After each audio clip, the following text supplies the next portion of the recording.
Hello，大家好，我係卡先生。今日就係世界盃小組賽嘅收官日啦。今日我哋睇翻場剛果金對烏茲別克嘅賽事，呢場波咧係必須贏波先可以出到線㗎。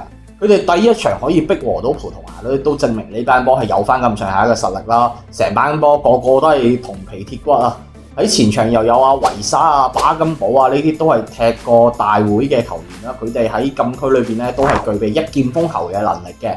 而烏茲別克呢邊咧，網絡雖然有簡拿華路帶隊啊，但係巧婦難為無米之炊啦。成班波除咗古後沙洛夫係踢過曼城之外咧，其他球員基本上都喺中亞聯賽裏邊揾食噶。